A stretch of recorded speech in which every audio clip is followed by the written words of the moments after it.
Salut à vous tous, très chers membres de ma communauté YouTube. Déjà, je tiens à vous remercier déjà d'avoir liké, d'avoir vu la vidéo. Et également, c'est un plus pour vous parce que également, vous avez cette chance-là de pouvoir vous imprégner des bases du HTML.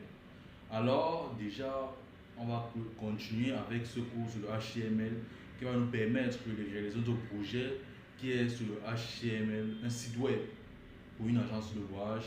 Et donc, à cet effet, nous avons vu que la première partie s'est terminée avec des liens HTML. Nous avons vu.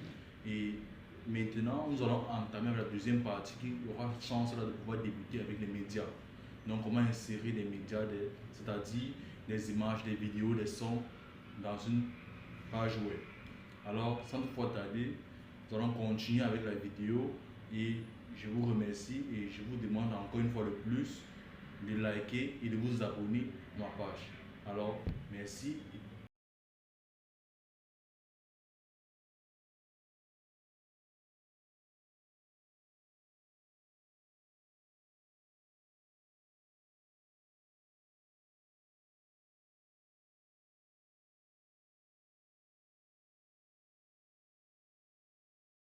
Ok, dans cette vidéo, on va apprendre un autre tag très important qui est le tag des images.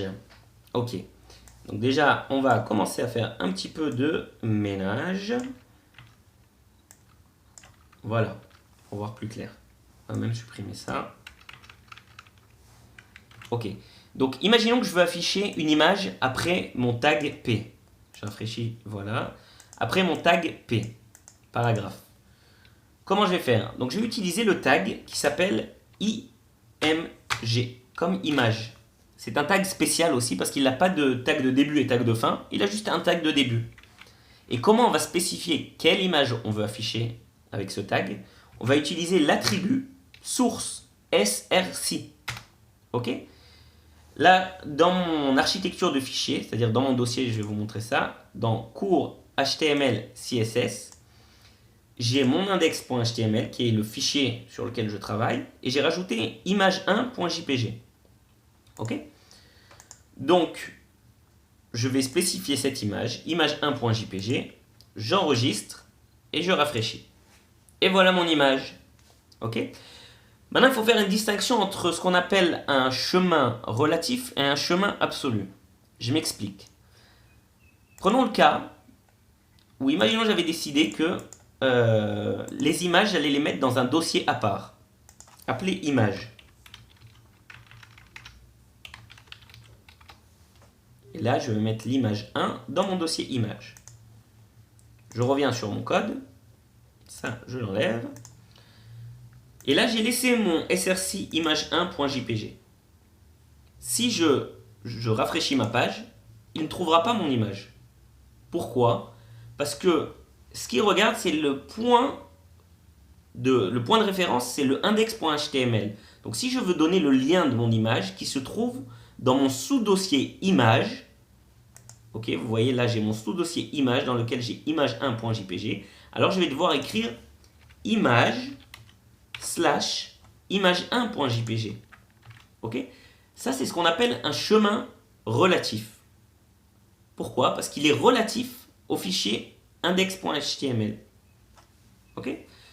Juste une autre chose importante, on va dire que, imaginez que j'avais pas écrit ça, et que là on obtient plus ou moins une erreur, où on voit cette icône qui est là pour nous dire que l'image n'a pas été affichée. Il y a une propriété, un autre attribut qui est utilisé souvent et qui est aussi très importante dans tout ce qui est référencement, c'est l'attribut alt, qui est une alternative pour la description de l'image. Donc là, vous allez mettre votre texte qui va décrire votre image. Ok? Là, je vais vous donner un exemple, je vais écrire juste ma photo. Ok? On va enregistrer. Vous voyez, donc là, au moins la personne ne voit pas l'image, mais voit le texte, ma photo. C'est mieux que rien. Ok? Comme ça, il peut comprendre ce qui était censé être cette image. Voilà. Maintenant, on a parlé du chemin relatif. Voyons ce qu'est un chemin absolu.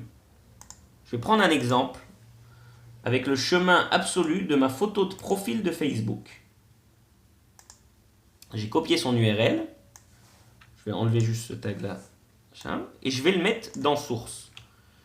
Vous voyez que là, le contenu de mon attribut src, il commence par HTTP. Ça, c'est un chemin absolu. Il ne dépend pas de où est mon image par rapport à mon index HTML ou quoi que ce soit. Non, c'est un chemin qui est absolu. Et juste, maintenant, on va rafraîchir notre page. Et voilà ma photo de profil de Facebook. Voilà. C'est tout pour les images. Ah non, vous savez quoi? On va faire un autre petit exercice sympathique. On a appris les liens et les images. J'aimerais qu'on utilise une image pour faire un lien. Ok? Donc en même temps, je vais vous montrer comment on utilise un peu les images. On va dire que je veux rechercher une image qui représente HTML logo. Voilà, image for HTML logo. On va cliquer sur celle-là. Là, je vais lui faire View Image. Et là, je vais faire Save Image As. Enregistrer l'image chou. Je vais la mettre dans notre dossier Image.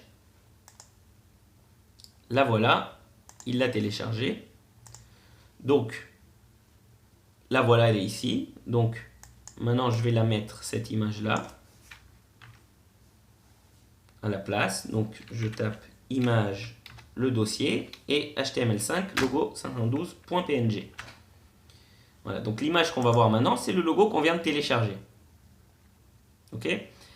Maintenant, imaginez que je veux faire de cette image un lien vers une autre page. Ok? On va dire, on va prendre notre page de référence, la page Google.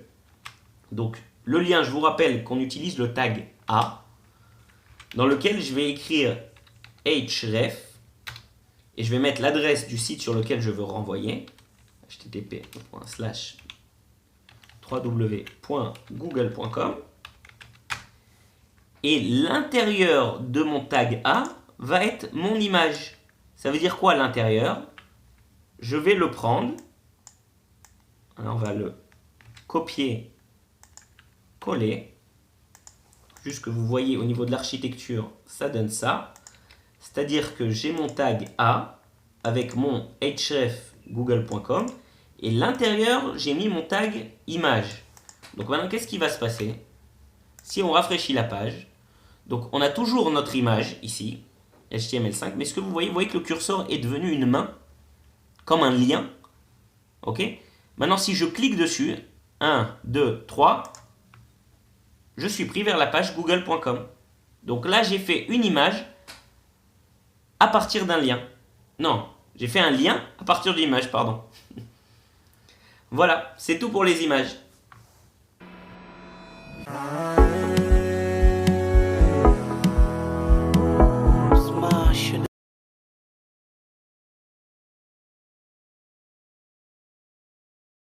Ok, on va parler des listes. Ok, c'est quoi une liste? Le mieux, c'est qu'on passe directement aux exemples. Donc je vais supprimer ça. On va mettre un heading dans lequel on va mettre mes étapes de la journée, par exemple. Et maintenant, on va écrire une liste. Les listes, elles peuvent être ou ordonnées ou désordonnées. Prenons le cas d'une liste ordonnée. On va utiliser donc le tag OL comme Ordered List. Tous les membres de cette liste devront commencer par LI. Le tag comme liste. Okay? Donc on va mettre plusieurs éléments. On va en mettre 4. Voilà les éléments de notre liste. On va prendre par exemple je me lève. Deuxième élément, je te bouscule.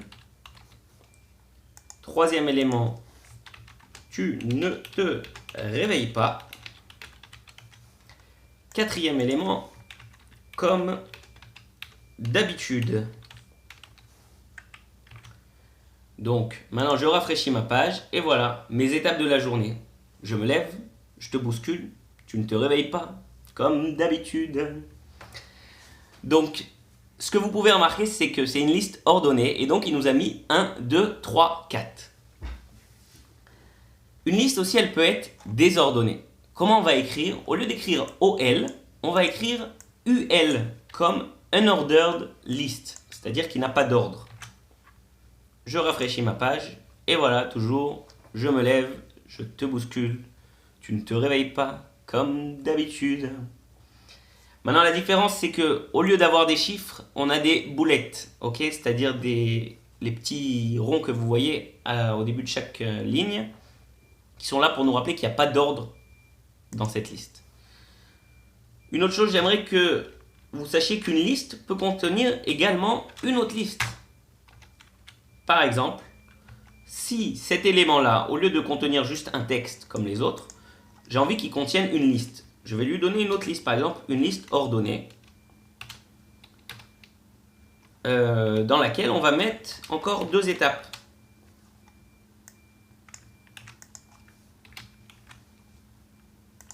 Voilà, par exemple, ma main caresse tes cheveux. Presque malgré moi.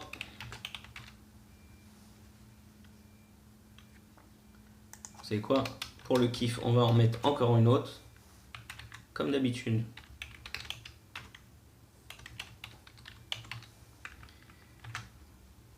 Je rafraîchis ma page et voilà une liste dans une liste. Ok, donc vous voyez bien, je me lève, je te bouscule, tu ne te réveilles pas comme d'habitude. Ma main caresse tes cheveux, presque malgré moi comme d'habitude. Donc toute notre liste est là et vous avez bien compris comment ça marche les listes. Et c'est l'essentiel. Voilà.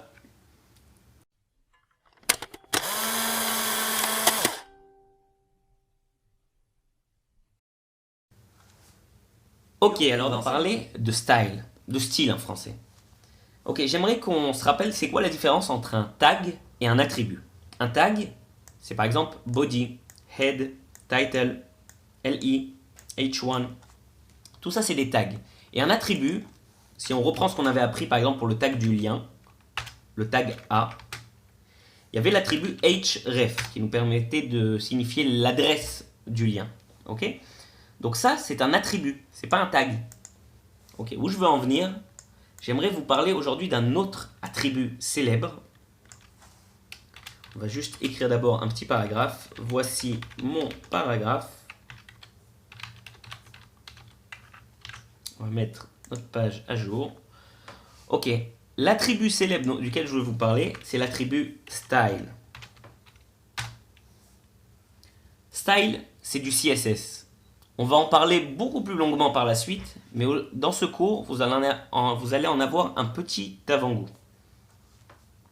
Ok, donc par exemple, on va dire que dans mon paragraphe, je trouve que la police est écrit un peu petit. Et j'aimerais augmenter la taille de la police. Donc j'écris comment? J'écris dans Style, j'écris Font Size. Et par exemple, on va la mettre à 30 pixels. 30 px. Ok? Juste pour préciser, le mot font, ça veut dire police. Ok? Je vais continuer dans les restes du cours à utiliser le mot font et pas le mot police. Ça sera plus simple pour nous. Ok? Tant qu'on peut se rapprocher de l'anglais, vu que tous les termes sont en anglais, ça sera plus simple. Donc font size, ça veut dire la taille de la police. Et je l'ai mis à 30 pixels. Voyons voir ce que ça a donné. Voilà. Mon paragraphe est devenu à 30 pixels. J'ai augmenté sa taille. Ok, maintenant, j'aimerais que, imaginez que, j'en sais rien, il y a plein d'autres styles qui existent. Style, sur le H1, on va écrire color, et on va le mettre en rouge, red. Ok? Je rafraîchis ma page, et voilà, mon H1, il est devenu rouge. Ok? Maintenant, je peux, sur le même tag, mettre plusieurs choses différentes. Je vais vous donner un exemple. Si ici je voulais mettre et que la taille soit de 30 pixels et faire que la couleur soit bleue par exemple. Donc je vais les séparer par un point virgule. Et là je vais écrire color, 2 points, blue, comme bleu. Et voilà, mon texte est à la fois font size 30 pixels et color blue. Ok? Donc à chaque fois, il y a la propriété, 2 points, la valeur, et si on veut en mettre plusieurs les uns à la suite des autres, on les sépare par un point virgule. Donc ça c'est pour l'attribut style. juste afin de jouer un petit peu plus avec ça, on va vous en montrer encore d'autres. Par exemple, background color, ce qui est la couleur du fond. Ok, ça veut dire la couleur d'arrière-plan. On va la mettre par exemple jaune, yellow.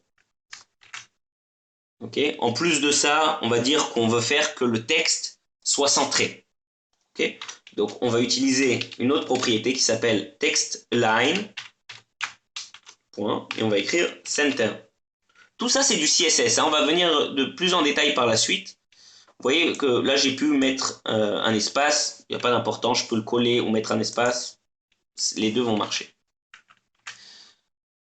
Ok, maintenant je rafraîchis ma page et voilà, mon texte est centré, il a un arrière-plan jaune, il est écrit en bleu et il fait 30 pixels. Ok, il y a d'autres choses qu'on peut faire même directement sans le style, ok, mais on peut le faire aussi par le style.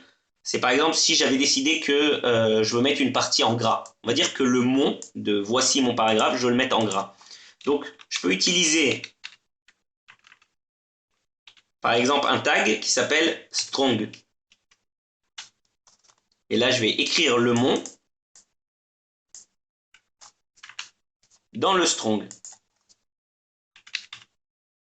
Okay. Je vais diminuer un peu la taille de la police, que vous voyez plus clair ce qui se passe. J'ai peur de trop diminuer. Ok. Donc en gros, on a notre tag de début avec l'attribut style avec tout son contenu. Le tag de fermeture. Et là, le contenu, voici mon qui est mis entre le tag strong, paragraphe. Voilà ce qui va se passer. Donc tout est appliqué sur tout le tag, sauf le fait que ça soit écrit en gras, en bold, qui est appliqué juste sur le mot grâce au tag strong. Ok, maintenant il y a une autre façon, si on avait voulu appliquer quelque chose de spécial juste à une partie, par exemple d'un texte, ou juste une partie d'un autre ensemble, on utilise le tag qui s'appelle span. Ok, span, c'est juste pour signifier, vous voyez, si j'écris juste ça comme ça, aucune différence. Maintenant, c'est juste pour signifier quelque chose et donner des attributs juste à la partie qui est à l'intérieur du span. Par exemple, si là, j'avais réutilisé mon attribut style et que je lui avais écrit, en l'occurrence, je voulais vous montrer comment on écrit un texte en gras, donc font weight bold. Ok, c'est comme ça qu'on écrit un texte en gras. Et maintenant, voilà, le mot, il s'est mis en gras parce qu'il est entouré du span et sur le span, j'ai utilisé l'attribut style avec font weight bold. Ok, voilà, c'est tout pour le style. On en verra bien plus dans la partie du CSS. Mais ça vous montre un peu déjà que bon, l'HTML tout seul, c'est un peu fade et on a besoin de lui donner un peu de vie et un peu de couleur avec notre style. Voilà.